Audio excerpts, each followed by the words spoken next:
Se encuentra con nosotros Alan Ferli, parlamentario andino, ex candidato a la vicepresidencia por el Frente Amplio, para comentar la coyuntura política, pero a propósito, sobre todo porque Alan es una voz autorizada para poder discutir lo que tiene que ver con el BCR. Hay una gran controversia. Gracias, Alan, por estar con nosotros esta mañana. Gracias. Comentábamos una gran controversia por la designación de, sobre todo, José Klimper y Rafael Rey al directorio del Banco Central de Reserva. Lo primero que llama la atención es que por lo general tenemos un presidente del Banco Central que está entrando pues a su tercer quinquenio, ¿no? O ha entrado a su tercer quinquenio. Digamos, mucha emoción no parecía haber y mucha tensión tampoco. Es decir, pasaban las designaciones de los directores del Banco Central de Reserva, pasaban piola en términos mediáticos. Esta vez no ha ocurrido esto. El carácter político, ¿no?, de este nombramiento ha despertado pues una gran oposición, particularmente entre estudiantes. El Frente Amplio ha presentado también una moción para anular este nombramiento. Primero, en términos de política cambiaria, contémosle a los televidentes, ¿qué efecto podría tener una designación como esta, si es que tendría alguno, o estamos hablando sobre todo de un efecto netamente político? Claro, el punto tiene varios ángulos, ¿no? Uno, el de la independencia del Banco Central. Entonces, es un ente autónomo, así, ¿no? Es, mucho se ha hablado... Que opera incluso frente al MEF con total independencia. Exacto, ¿no? Entonces, claro, se dice, si es alguien que proviene del poder político o de grupos económicos o que defiende algunos intereses y hay un conflicto, no es lo mejor que debería haber para el Banco Central, ¿no? Un segundo tema es la idoneidad, si califican o no según los requisitos que se plantean de experiencia, amplia experiencia en estos temas, porque la coyuntura, digamos, internacional de subida de la tasa, los temas de los equilibrios que hay que manejar requieren personal técnico, ¿no? Ahora, también Rafael Rey ha reconocido que él no tiene mayor idea de, ¿no? Que no tiene. Y en el caso de Klimper, él ha sido director antes del Banco Central de Reserva. Sí, ha sido director antes. Es decir, ahí no le faltarían las credenciales académicas, si se quiere, o de manejo. Lo que se cuestiona es que él tiene una investigación fiscal abierta. Así es. Por un escándalo de la campaña. Por un escándalo que habría que ver, bueno, en qué termina, ¿no? Pero también es verdad que ha habido directores que no necesariamente han sido economistas, han sido abogados o gente que maneja. Ahora, es decir, el hecho que el Congreso nombre a los directores de por sí ya le da un matiz o una posibilidad de matiz político. Claro. ¿no? O sea, no estamos hablando de un concurso público, ¿no? Tampoco es el fin del mundo, digamos, no es que, o sea, porque el Ejecutivo nombra, el presidente es el mismo de hace 3 periodos, como ha señalado. Entonces, un cambio dramático o una modificación de la política monetaria no parece que va a haber. El tema es si los directores que entran aportarían o darían luces o ayudarían para definir lo mejor que se podría hacer según la coyuntura, que tampoco parece ser el caso, digamos, ¿no? Ahora, Nelson Manrique comenta hoy en La República las opiniones de Óscar Dancourt, que ha sido presidente de la institución. Óscar Dancourt probablemente no esté tan inscrito en la línea del actual directorio, ¿no? En todo caso, de repente está más cerca a la línea de Alan Ferli, por ejemplo, como economista. Y Dancourt decía, bueno, sí puede tener un efecto, ¿no?, en el sentido que mire usted cómo el directorio último ha aguantado mucho la tasa el tipo de cambio, ¿no? Sí. Vendiendo pues o eliminando o deshaciéndose de reservas, ¿no?, en prejuicio del ciudadano de a pie, ¿no?, y a favor del gran capital que tiene deuda en dólares, ¿no? Claro. Esa es una discusión que ha pasado, no sé si un tanto inadvertida, pero el hecho es que en un momento se criticó al BCR por no relajar más la tasa de cambio y quemar reservas. Claro. Esa es una característica de este último directorio, sí, del BCR. Probablemente Dancourt no lo hubiera hecho. No lo hubiera hecho, hay una continuidad. Habría dejado flotar más el dólar. Yo quería decir 2 cosas. Primero, sobre Dancourt. Dancourt fue el presidente interino del Banco Central de Reserva. Él introdujo la metainflación, la regla de Taylor, que son mecanismos que los bancos centrales modernos en el mundo impulsan. Es un manejo bastante técnico. Y bastante ortodoxo, que fue reconocido internacionalmente. Entonces, a veces le hacen críticas que son realmente injustas. Lo segundo es que efectivamente el Banco Central, la inflación se había salido del rango de la meta. Entonces, la discusión era, ¿qué hacemos? ¿Bajamos esa inflación o reactivamos la economía? Era un debate, cosa que hasta ahora se da, y el ministro Torre ha dicho que va a haber más bien un ajustón. De eso vamos a hablar. Entonces, lo que hace es, se concentraron en tratar de bajar la inflación, no bajaron la tasa de interés, subieron encajes, y el otro elemento que utilizaron fue tratar de controlar el tipo de cambio, porque a veces la subida del tipo de cambio contribuye a más inflación. Ahora, otros lo que señalaron también es, pero hay grupos económicos que calcularon mal, se endeudaron en el exterior, entonces si había una devaluación iban a tener pérdidas significativas, de forma tal que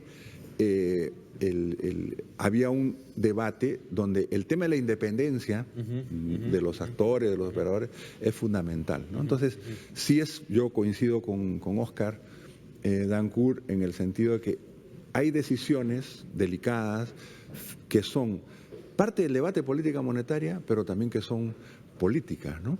Entonces, allí lo mejor sería tener técnicos independientes, no cuestionados, que pueden simpatizar con uno u otro partido, pero que, digamos, contribuyan a un manejo que nadie discuta sobre la política monetaria, ¿no? Más en coyunturas como la actual. ¿Cómo está en ese sentido reaccionando el Ejecutivo? Antes de pasar a lo del ajuste fiscal, hay quienes dicen, ¿no?, si el Ejecutivo es un rehén del fujimorismo, hay quienes dicen que puede ser un aliado del fujimorismo. Aquí pareciera darse otra situación, ¿no? Es decir, el Congreso irremediablemente, por decisión de las urnas, por el momento, está en control del fujimorismo. ¿Y qué le ha tocado al fujimorismo hasta ahora? Decidir la elección del defensor del pueblo, que a muchos no les gustó tampoco. Decidir ahora la elección del directorio del Banco Central de Reserva, o al menos de estos 3 directores, porque el resto todavía pues está en control del propio Ejecutivo. Es decir, son decisiones que le atañen directamente al Congreso de Control Fujimorista, ¿no? Claro. ¿Qué más podría hacer el Ejecutivo en ese sentido? Bueno, ¿acatar nomás? Yo creo que hay que primero respetar lo que la población ha decidido, ¿no? Y es lo que hay. Hay un Congreso. Hay un Congreso que está en responsabilidad de hacer estas designaciones. De fuerza popular, y hay un Ejecutivo. Y de responder por lo que le toque también. Por supuesto. Entonces, ¿no? Ahí voy. Un tema es, lo que llama suspicacia es que para el caso de la SUNAT también nombraron una persona allegada. Ahí sí se ve una intersección entre el Ejecutivo y el Entonces fujimorismo. Uno dice, más bueno, claro, esto ¿no? parece conversado. Ahí sí se ve, ¿no? Entonces, ahora, ¿está mal que conversen? No, yo no creo que esté mal. O sea, es más, si... De repente no les queda otra también en algunas circunstancias. También, pero tienen puntos de coincidencia sustanciales en términos de lo programático y la propuesta económica. Entonces, a mí no me parecería mal que de manera transparente se definan puntos, sea en la Junta de Portavoces o en alianza explícita con el Poder Ejecutivo y el Premier, donde se le diga al país, vamos a avanzar en estos puntos de manera concertada, porque estos son, bueno, y hay varios que han sugerido que esto se dé así. Yo eso no lo veo mal.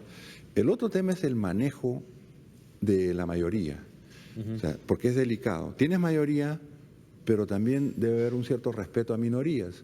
Entonces, si Fuerza Popular quiere ser gobierno, tiene la oportunidad de oro de mostrar que es capaz de concertar, que es capaz de crear políticas de Estado, que no avasalla, que no copa los Ahora, puestos. ese es un punto clave porque Keiko Fujimori perdió la elección por 40.000 votos. Así ¿no? es. Ahora, por supuesto, podemos decir que hay coincidencias programáticas en política económica, que seguramente el Frente Amplio se diferencia, ¿no?, en varias de estas, pero hay coincidencias programáticas indudables entre el Ejecutivo y el Legislativo. Por supuesto. ¿No? Pero no fue por eso que ganó Kuczynski. Kuczynski ganó por las diferencias. O sea, esos 40.000 votos que en su momento definieron, ¿no?, una elección, es porque en buena medida muchos, incluso Verónica Mendoza llamó, ¿no?, no muy contenta, pero llamó a votar por Kuczynski precisamente porque habían unos puntos centrales de diferencia que tenían que ver con otros motivos probablemente que el manejo económico. Y Klimper fue ahí un protagonista, es decir, Claro. Klimper estuvo inmerso en un escándalo de manipulación de audios, ¿no? Y de querer culpar pues a un testigo que había salido al frente precisamente, ¿no? Acusando a Joaquín Ramírez, que también tiene, ¿no? una investigación por lavado de activos. Entonces, a lo que se va es que, por un lado, es el tema de si están o no capacitados, si siguen o no una línea política, pero va más allá. Pareciera que Keiko Fujimori reincide o vuelve a las razones por las cuales prácticamente perdió las elecciones. Hay un tema de aprendizaje político que no parece haber calado mucho, ¿no? Bueno, en todo caso, es lo que uno podría señalar. Sí, yo creo que ese es un tema central, ¿no? Por ejemplo, en el caso de Kuczynski, va a implementar con esta delegación de facultades, que se las han demorado también en dar, ¿no? O sea, yo creo que tiene razón el gobierno cuando dice, quieres hacer el balance de los 100 días, pero me has tenido 3 semanas o no sé cuántas en que te doy o no te doy las facultades. Al mismo tiempo me parece bien que no sea una cuestión automática, que las comisiones evalúen qué se da y para cuánto. Ahora, ¿qué va a cumplir el presidente? El discurso de la primera vuelta, que es donde tiene muchas coincidencias con Fuerza Popular y que puede llevar también a una polarización, digamos, o va a cumplir con las promesas de la segunda vuelta, donde hizo alianzas, donde hizo ofrecimientos al sector laboral, los temas ambientales. Y hay algunas medidas donde parece que más lo está jalando la versión original, ¿no es cierto? Y para eso la izquierda tiene que funcionar de recordatorio. Tiene que funcionar de recordatorio, pero al mismo tiempo lo puede acercar más a Fuerza Popular. Para terminar, este anuncio de ajuste fiscal, tanto con el presidente pude conversar la semana pasada y me repitió varias veces, es que tenemos que ajustarnos el cinturón, no nos la esperábamos, ¿no? Y el propio ministro de Economía ya lo va desarrollando en términos de ajuste fiscal. En su perspectiva, en una situación como esta, ¿un ajuste fiscal es lo que requiere la economía del país? Bueno, hay un punto en que tiene razón el gobierno, o sea, esperaban un déficit de 3% y dicen... 3.8. Ahora va a ser 3.8. Es mucho más alto. Es mucho más alto. Entonces, claro, ya se prenden las luces de alarma y dice, si hago un shock de inversión pública, esto se me puede ir más del 4 y puede ser inmanejable. Ahora, el tema es el manejo en el ciclo, ¿no? Puede que un año te pases, pero tienes que mover la economía. Entonces, ¿por qué han apostado?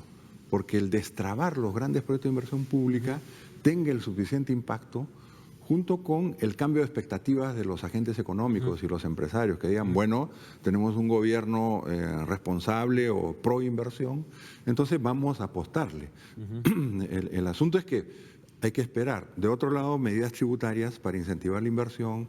Se habla también de la búsqueda de repatriación de capitales para poder... Y ojalá que funcionen todos esos Es una apuesta, finalmente. Es una apuesta y ojalá que entremos más en la reactivación de corto plazo, donde depende también qué va a hacer el Banco Central, y no, bueno, porque también quieren hacer la formalización, un cambio estructural en este momento. Creo que lo prioritario sería reactivar, consolidar eso y seguir avanzando, ojalá que concertadamente con las fuerzas. Muy interesante, Alan Ferli. Y bueno, y responderán al Ejecutivo por esa apuesta, ¿no? Es una apuesta y los resultados hablarán por ellos. Alan Ferli, economista y parlamentario andino, gracias por acompañarnos. Muchas gracias. Esta mañana vamos a ir a una pausa, pero regreso con el también economista Jorge González Izquierdo. Estamos en el Día Mundial del Ahorro. Los precios están subiendo. Vamos a seguir un poquito la discusión de lo macro, probablemente ya lo micro. ¿Cómo está siendo golpeado el bolsillo del ciudadano en estos días? Ya regresamos.